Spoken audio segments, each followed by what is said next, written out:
Hello my dear शूरवीर, कैसे हैं आप सब। जी हाँ, मैं बिल्कुल ठीक हूँ और उम्मीद करता हूँ आप भी अपनी जगह पर कुशल मंगल हैं। तो चलिए आज चर्चा करेंगे हम लोग ई कॉन्ट्रैक्ट्स के बारे में कि एग्जैक्टली ई कॉन्ट्रैक्ट्स होता क्या है। बहुत सिंपल है, इमेज को देखकर भी आप समझ सकते हैं।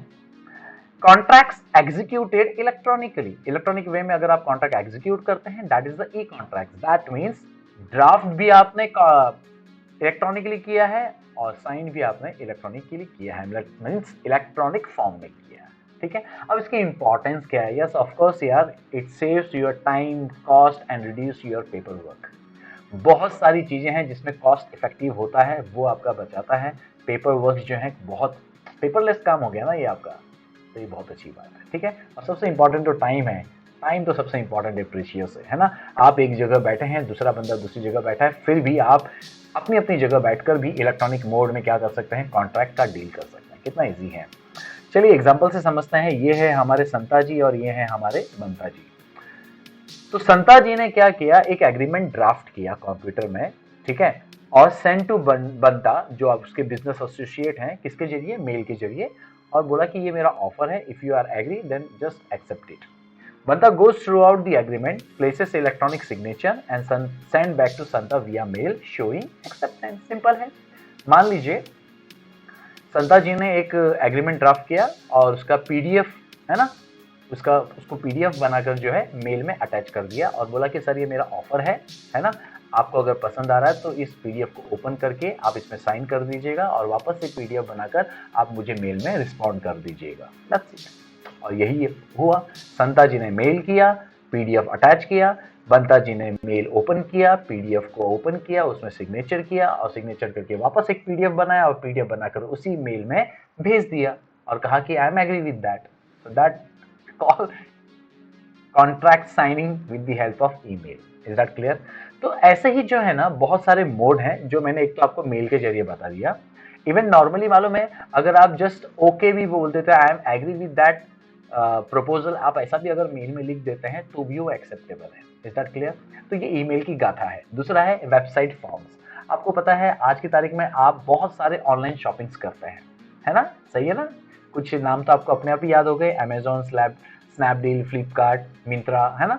ये सारे बहुत सारे जो मार्केट प्लेसेस हैं जो कई सारे गुड्स एंड सर्विसेज के क्या करते हैं, डील करवाते हैं। तो वो लोग आपको इलेक्ट्रॉनिकली क्या करते हैं, ऑफर करते हैं by putting their products in their website, right. और आप क्या करते हैं, उसके रिव्यू करते हैं, डिस्क्रिप्शन पढ़ते हैं, अगर आपको पसंद आता है तो आप उसको बताते, that means you have accepted, है ना। तो ये सारी चीजें क्या है, वेबसाइट फॉर्म्स हैं, ई कॉन्ट्रैक्ट्स हैं। दूसरा है इलेक्ट्रॉनिक एग्रीमेंट्स। अब इलेक्ट्रॉनिक एग्रीमेंट्स भी होते हैं, जिस तरह से मैंने आपको ईमेल में पीडीएफ वाला कंसेप्ट बताया, वैसे ही बाय डिफॉल्ट एक वेबसाइट में कॉन्ट्रैक्ट्स बनाए होते हैं और सामने वाले को वो कॉन्ट्रैक्ट पढ़ना होता है और नीचे एक बटन होता है, आई एग्री और आई एक्सेप्टेड, और जैसे आपने उसको बटन दबाया that means you have accepted. That's it. तो ये सारी चीजें हैं, आजकल बहुत अच्छे तरीके से चल रही हैं।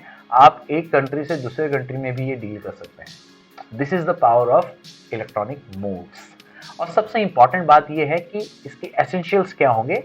तो डियर, एक वैलिड कॉन्ट्रैक्ट बनने के लिए क्या एसेंशियल्स हैं, 9 essentials, you know very well, we have already discuss. उसका शॉर्टकट मैं आपको वापस बता देता हूं, एक्सेप्ट फ्री काले काले ऑफर, याद आ रहा है ना। जी हाँ, वो सारे 9 एसेंशियल्स जो हैं इसमें भी मौजूद होने चाहिए, क्योंकि वो कागज में कॉन्ट्रैक्ट है और ये इलेक्ट्रॉनिक कॉन्ट्रैक्ट है, लेकिन कंसेप्ट तो वही है ना। ठीक है, अच्छा। अब यहां पर सबसे इंपॉर्टेंट बात आती है कि ई कॉन्ट्रैक्ट का जो ट्रांजैक्शन है, मतलब ई कॉन्ट्रैक्ट जो बनाया जा रहा है, उसकी अथॉरिटी किसने दी है।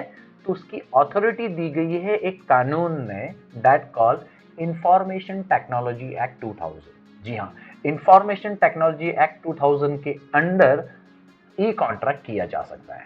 ठीक है कि नहीं, ये पावर दिया है आईटी एक्ट 2000 ने। ठीक है, ये क्या कराता है कि भैया कौन कौन से ऐसे मोड हैं जिसमें आप कॉन्ट्रैक्ट का ऑफर एंड एक्सेप्टेंस कर सकते हैं, जैसे आपको मैंने एग्जांपल यहां पर कुछ बताए हैं। और उसके अलावा आप ऑफर और एक्सेप्ट को कैसे कैंसिल भी कर सकते हैं, रिवोक भी कर सकते हैं, वो भी इसमें बताया गया है। तो हम इसके ऊपर ज्यादा चर्चा नहीं करेंगे क्योंकि वो हमारा एरिया नहीं है। हमें सिर्फ आपको ये बताना है कि भैया ई कॉन्ट्रैक्ट का वजूद है और वो वैलिड है। ठीक है, और ये ट्रांजैक्ट करने की अथॉरिटी किसने दी है, यस, आईटी एक्ट 2000 में। ठीक है, अब बात आती है कि सर इंडियन कॉन्ट्रैक्ट एक्ट 1872 का इसमें रोल क्या है। यस ऑफ कोर्स, कॉन्ट्रैक्ट के जो रूल्स बने वो तो किस में बने हुए हैं, इंडियन कॉन्ट्रैक्ट एक्ट 1872 में बने हुए हैं, ठीक है। ये जो इलेक्ट्रॉनिक मोड को जो संभाला जाता है वो संभालता है आईटी एक्ट 2000, समझ में आ रहा है। तो दोनों एक दूसरे के साथ मिलकर क्या करते हैं, ई कॉन्ट्रैक्ट को चलाता है, सिंपल बात। तो इसलिए यहाँ पर और भी चीजें मैंने लिख दी हैं आपके नॉलेज के लिए। Some other laws trying to regulate business transaction of e contract, yes of course. ये तो आईटी एक्ट 2000 तो सिर्फ इलेक्ट्रॉनिक मोड को संभालता है, आर यू गेटिंग और नॉट। लेकिन ई कॉन्ट्रैक्ट से जुड़े हुए जो भी डील्स करने हैं तो उससे रिलेटेड जो भी एक्ट बने हुए हैं वो भी फॉलो होंगे। जैसे हम बड़े पैमाने पर बात कर रहे हैं इंडियन कॉन्ट्रैक्ट एक्ट 1872, बिकॉज ये सारे कॉन्ट्रैक्ट का बेस है, इसी के बेस पर फिर आगे की चीजें चलती है। जैसे अगर कंज्यूमर से रिलेटेड बातें हैं तो कंज्यूमर प्रोटेक्शन एक्ट 1986 भी इसमें इन्वॉल्व हो जाता है, मतलब दोनों इन्वॉल्व हो जाएगा अगर कंज्यूमर भी आ रहा है तो। और कॉपीराइट से इश्यू है तो इंडियन कॉन्ट्रैक्ट एक्ट 1957 भी इन्वॉल्व हो जाएगा, तो फिर ये भी इन्वॉल्व हो जाएगा। इज दैट क्लियर और नॉट। लेकिन कॉन्ट्रैक्ट एक्ट तो बाय डिफॉल्ट मौजूद रहेगा ही रहेगा। Is that clear. So I believe you understood very well the all things which is important to discuss related to electronic contracts. तो चलो फटाफट से हमें इन सब में और क्या बातें ध्यान रखनी चाहिए ताकि हमारे दिमाग में हमेशा ये बात बनी रहे, तो फटाफट से देखते हैं। E contracts drafted and signed in electronic forms, authority of transaction for e-contracts is established under IT Act 2000. What is IT? Information technology. Is that clear? Next, really need all elements for a valid contract? Yes. E-contract is also a valid contract, so we need all 9 essentials जो already हमने discuss किए हुए हैं। उसका shortcut मैंने यहाँ पर लिख दिया है, एक्सेप्ट फ्री काले काले कोला ऑफर, एक्सेप्ट फ्री काले काले कोला ऑफर। Is that clear. तो ये सारे 9 एलिमेंट्स होने चाहिए। So I believe you understood very well. तो मिलते हैं अगली बार, तब तक के लिए हौसले बुलंद, कामयाबी तुरंत, because attitude matters but positive. Thank you.